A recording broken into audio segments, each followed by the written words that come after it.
Olha aí, Jesus, mais uma vez, podcast Pode da Glória. E mais uma vez é uma honra trazer aqui o querido pastor Vicente. A paz do Senhor, meu pastor. A paz e a graça do Senhor. Glória a Deus. Disperso apresentações, porque nós fizemos as apresentações dele no primeiro momento em que o primeiro podcast que a gente abriu, que foi assim um sucesso, muitas visualizações, foi muito bom, muitos comentários, pastor, na igreja, todos gostaram e assistiram o nosso primeiro podcast de abertura. E hoje nós vamos trazer um tema no mínimo interessante e polêmico, um tema forte. Nós vamos falar a respeito de profecias, né? Profetas que se levantam pela internet, né? Profetas que se levantam no meio da igreja, profetas que se levantam em comunidades, pessoas que dizem que realmente são profetas de Deus e que tem uma palavra a ser lançada a respeito da vida das pessoas, né? Como um recado de Deus para a vida das pessoas. E nós queremos tocar nesse assunto muito peculiar, profecias no meio da igreja, com o tema profecia, Espírito de Deus ou Espírito de enganação. Depois da vinheta, a gente começa.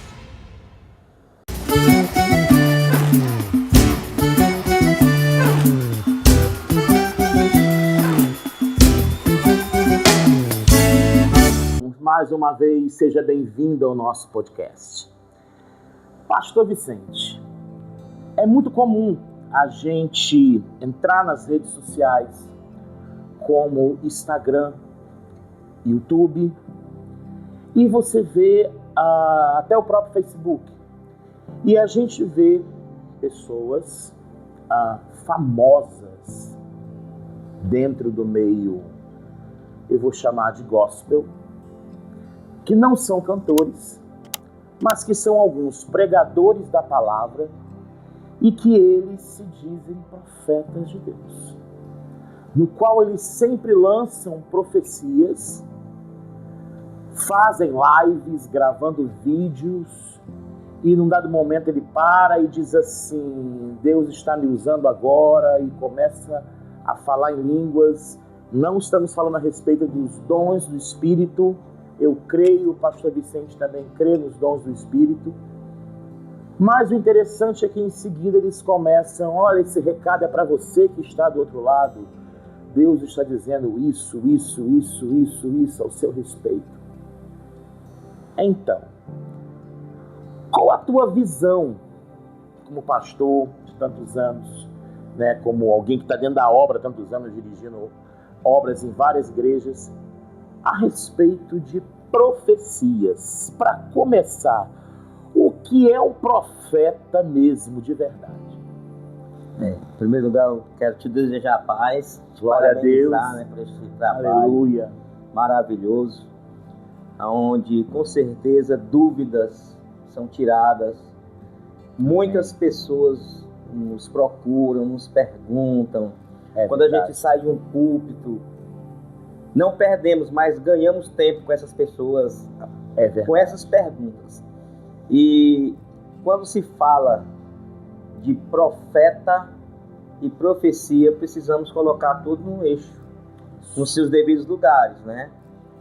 Porque eu acredito nos profetas. Os profetas andaram madrugando no tempo do Antigo Testamento.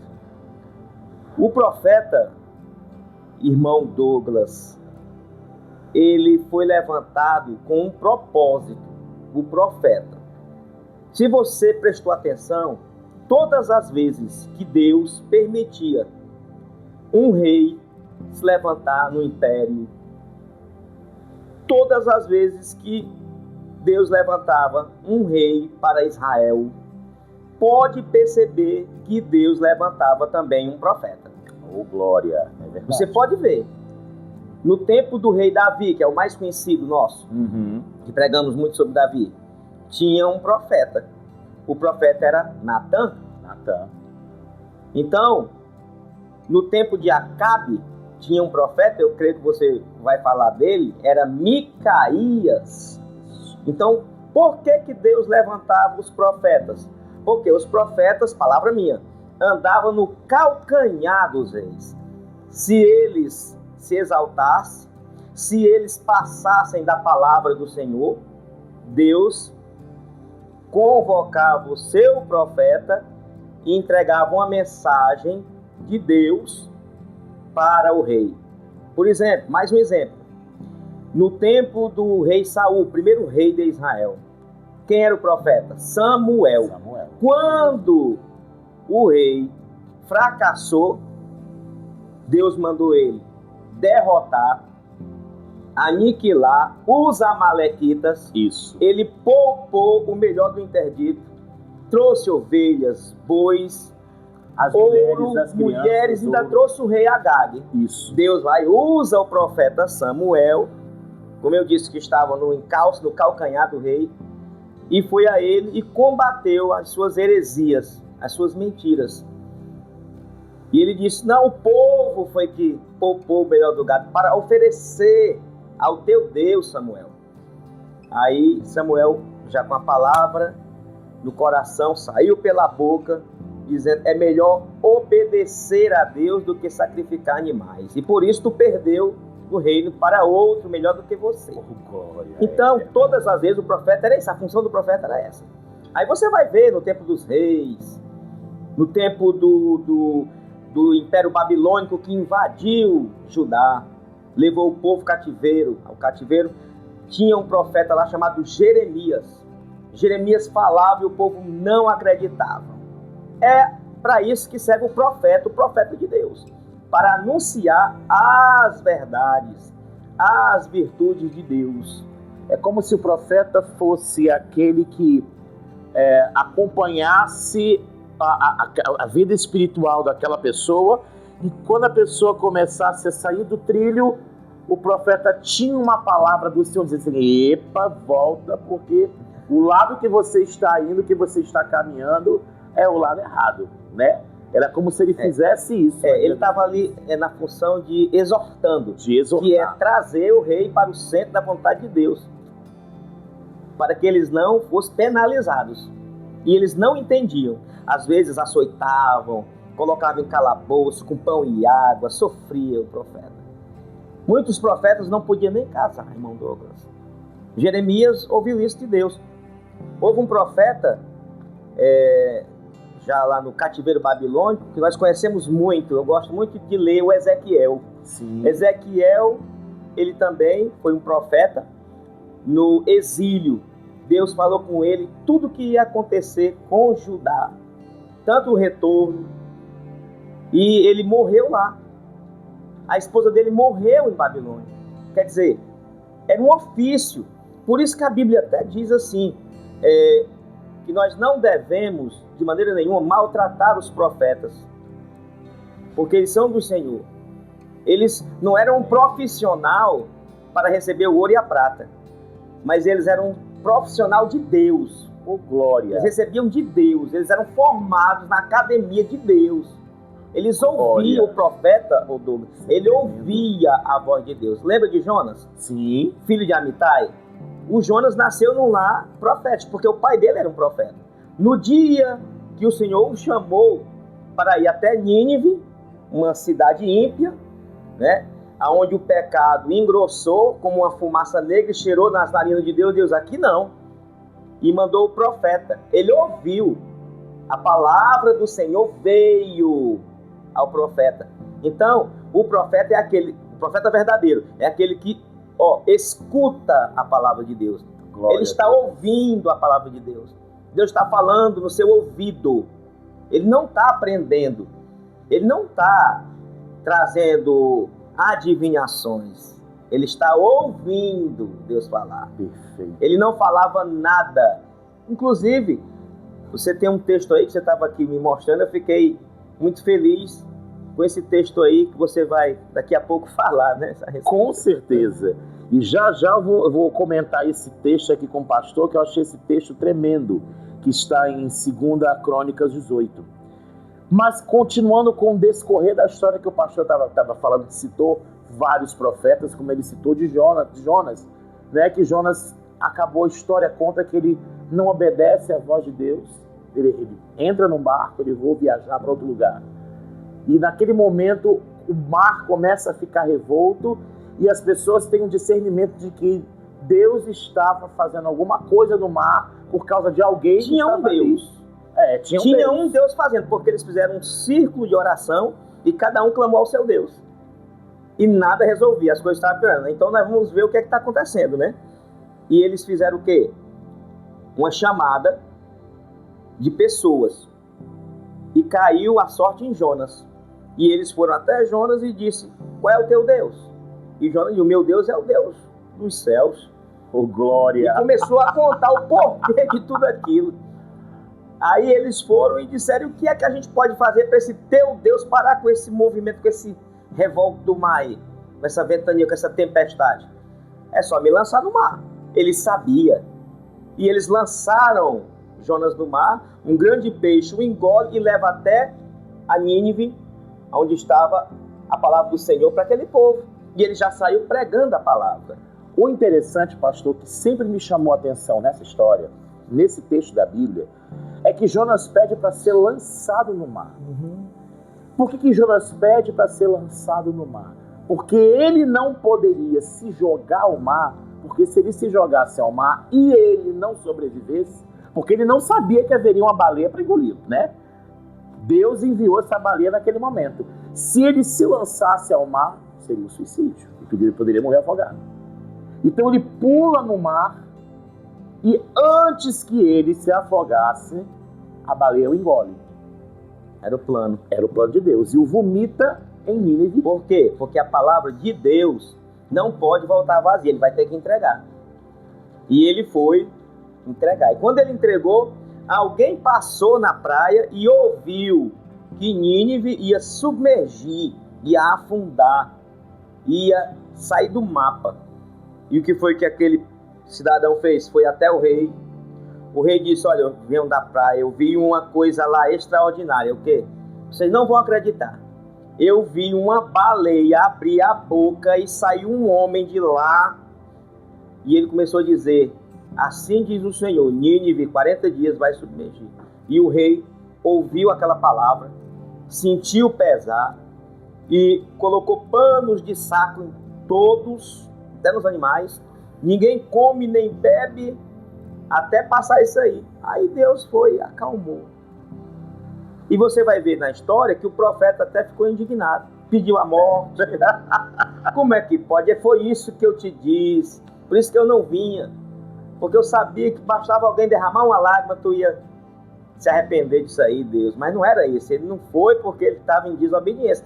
E quando Deus enviou aquele vento, que o mar ficou revolto, já era Deus trazendo o seu profeta de volta para os braços de Deus, reavivando ele, levando ele. Mas o que eu quero dizer é quando o profeta, a profetisa, pode ser também de Deus, Isso. não faz a vontade de Deus, todo mundo sofre. Veja que sofreu os marinheiros, perderam suas cargas na história de Jonas.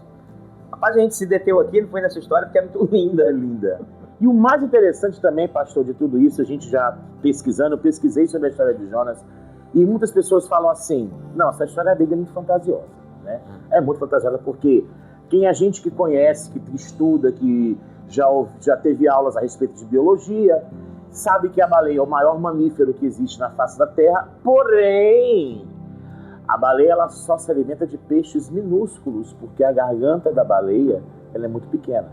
Jamais um homem, né, poderia passar pela garganta de uma baleia. Quando Deus quer, baleia vira submarino. Ô, glória! E leva o seu profeta para pregar. Aleluia! Ele é Deus. É Deus, não existe outro. Eu costumo dizer, pastor, que eu creio nas Escrituras, que até se me dissessem que foi o Jonas que engoliu a baleia, eu acreditava, porque está na palavra de Deus. Que lindo, né? Aleluia, isso é tremendo. E tem esse texto que eu queria conversar com o senhor, que eu achei assim, muito interessante, que eu achei na Palavra de Deus, que está em 2 Crônicas, no versículo 18. Não lembro do capítulo agora, mas eu vou colocar embaixo na legenda. E eu separei o texto e fala assim, versículo 17. Então o rei de Israel disse a Josafá: não te disse eu que este não profetizaria de mim bem, porém mal? 18. Disse mais: ouvi, pois, a palavra do Senhor. Vi o Senhor assentado no seu trono e todo o exército celestial em pé, à sua mão direita e à sua esquerda. Disse o Senhor: quem persuadirá Acabe, rei de Israel, para que suba e caia em Ramote Gileade? Disse mais: um diz desta maneira e outro diz de outra. Então saiu um espírito e se apresentou diante do Senhor e disse: eu o persuadirei. E o Senhor lhe disse: com quê? E ele disse, versículo 21, eu sairei e serei um espírito de mentira na boca de todos os profetas. E disse o Senhor: tu o persuadirás e também prevalecerás. Sai e faz-o assim. Quando eu li esse texto, eu falei assim: meu Deus. Então, Deus permitiu que um espírito de engano que se apresentou diante dele confundisse os profetas, cada um profetizando algo diferente, né, que não batia com o que o profeta de Deus, na época, tinha para dizer a Josafá, não é? E aí veio um questionamento: existem espíritos de enganação na boca de profetas? Existe, e eu quero ler também um texto. Você permite eu ler? Com certeza. Opa, caiu a Bíblia. Vamos aqui.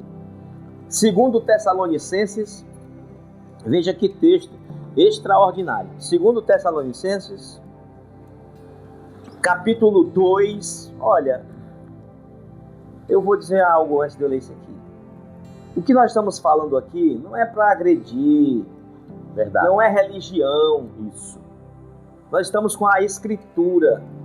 Contra fatos não há argumento. É verdade. Nós estamos tentando trazer luz, brilho na tua vida, na tua mente, no teu coração, tirar as tuas dúvidas, para que você não seja mais enganado.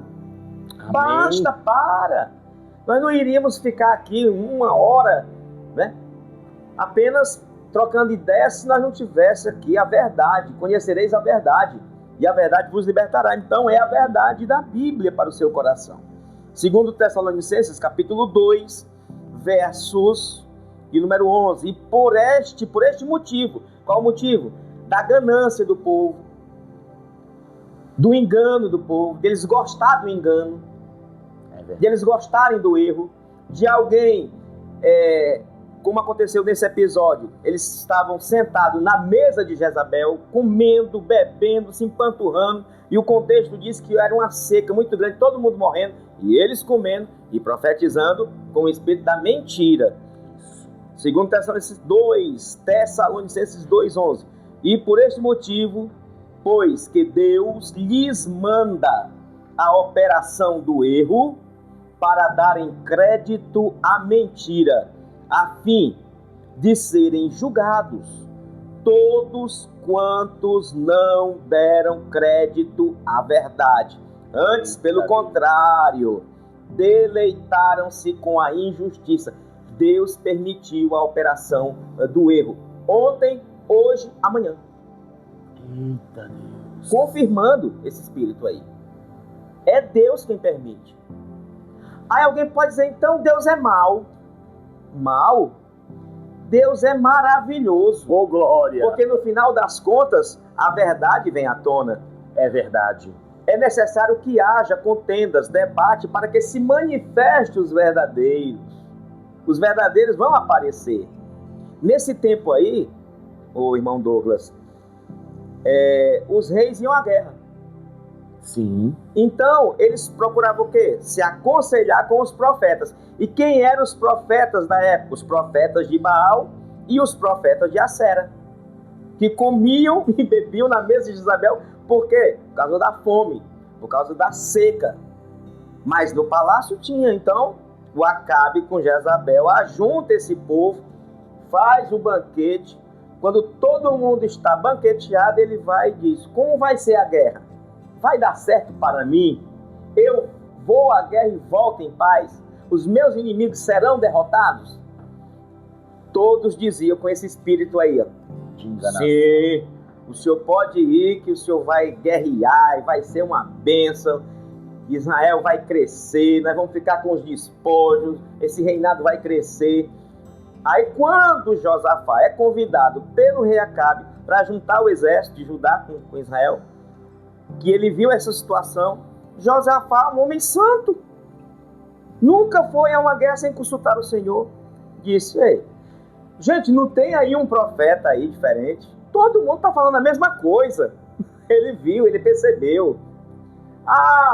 O Acabe disse: tem um, mas ele não gosta de mim. Olha, por que não gosta? Porque não vai falar a mesma coisa. Mas não é bom a gente consultá-lo para ver? Vamos mandar chamar. Quando Micaías chegou, que era o profeta do Senhor, que ouvia a voz de Deus, que eu disse aqui no princípio, a primeira coisa que ele recebeu não foi um ramalhete de flor, foi uma tapa. Bateram no seu rosto e disseram: olha, a boca dos profetas é uma só. Aquele também estava com o espírito de engano. Vê lá o que é que tu vai falar. E quando ele chega na presença dos reis, que o Acabe pergunta: e aí, Micaías, eu posso ir à guerra, eu vou me dar bem? Todos estão dizendo aqui que sim. E você? Pode ir para a guerra, o senhor vai se dar bem. Aí ele diz: eu não estou dizendo que ele não gosta de mim, ele está inventando coisas. Quer dizer, ao mesmo tempo ele estava contradizendo. É verdade. Ele sabia que ele era um engano. A própria palavra está dizendo. Ele não gosta, ele não está falando, fala a verdade. Aí você quer a verdade? Pois tudo que Deus colocar na minha boca, disse ele, falarei. E falou. Disse: tu irás à guerra, veja Israel disperso, e se tu voltar com vida, Deus não falou na minha boca. Meu querido, chega, me arrepiei agora. Glória. Eita glória! Você está ouvindo aí a palavra? Eles foram à guerra. A guerra estava tola. A guerra, como diz aqui o nosso linguajar nordestino, nós estamos aqui no Ceará, em Fortaleza, aqui no bairro João 23, né? Nesse imenso Brasil. A guerra estava boba. Aí, de repente, um arqueiro do lado oposto do inimigo pegou uma flecha, irmão Douglas, e lançou a ermo. Onde é que essa flecha vai? E lançou, irmão. Soltou. Aí aquela flecha, ela saiu. Parece que saiu com um projeto assim: Acabe, fez uma curva e foi, deixa eu ficar em pé, nas fivelas, lá no cantinho onde nada podia entrar, entrou e feriu o rei Acabe, e ele saiu ferido da guerra e não voltou, morreu. Esse é o nosso Deus usou um homem, porque Deus não precisa de 400 profetas para falar. Deus precisa de um homem que esteja na brecha para Deus usar, e usou o verdadeiro homem. Aleluia! E aconteceu. E os outros, o que aconteceu? Foram todos levados lá para o Monte Carmelo. Elias chegou e reuniu todos, fez um sacrifício e disse: o Deus que responder com fogo é Deus. Se Aleluia. Ele não responder, eu vou servir a vocês. Mas se ele responder, vocês vão servir a ele. Fechou. Pois pode clamar ao Deus de vocês. E clamaram a Baal. E pediram. Baal nos responde. E se mutilaram. E Elias chegava e brincava com eles: cadê o Deus de vocês? Clama mais alto. Talvez ele fez uma viagem, está muito longe, não está escutando.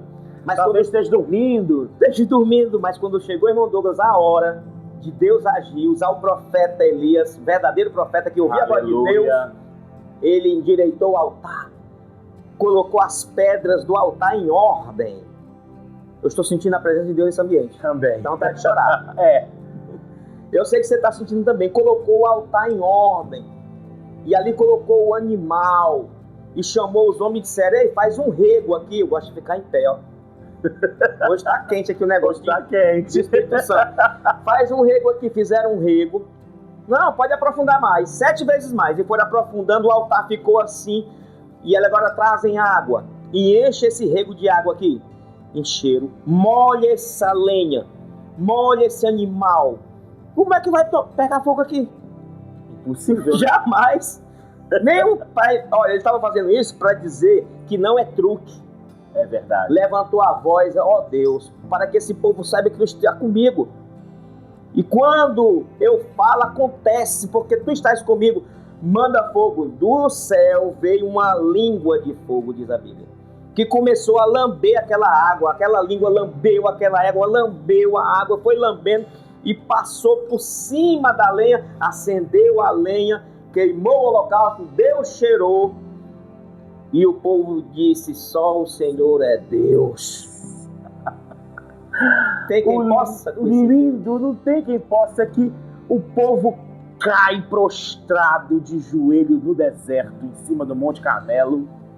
E todos, até o próprio rei na época de Israel, estende as mãos, olha para os céus e todos começam a declarar junto com Elias: só o Senhor é Deus. Então, não tem outro, pastor Vicente. Então Deus tem os seus profetas, verdade, é verdade. Teve e tem ainda. Ó Senhor, Deus de Abraão, de Isaac e de Israel,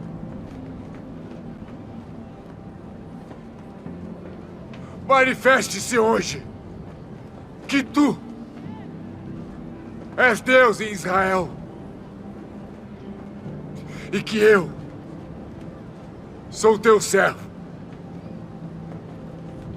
e que conforme tua palavra fiz todas estas coisas.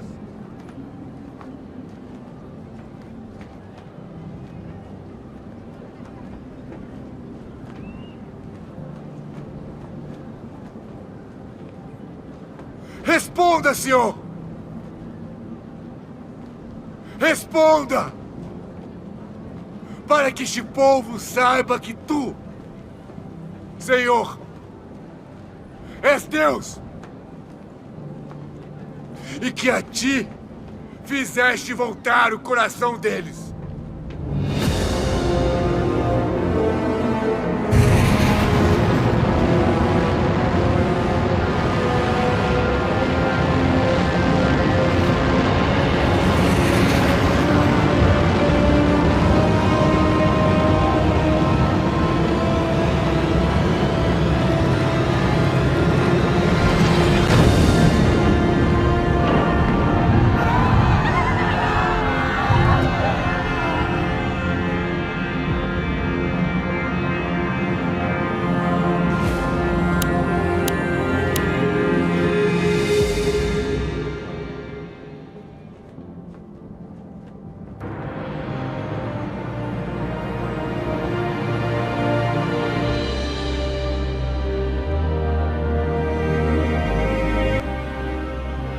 Só o Senhor é Deus! Só o Senhor é Deus! Só o Senhor é Deus! Só o Senhor é Deus! Só o Senhor é Deus! Só o Senhor é Deus! Só o Senhor é Deus! Só o Senhor é Deus!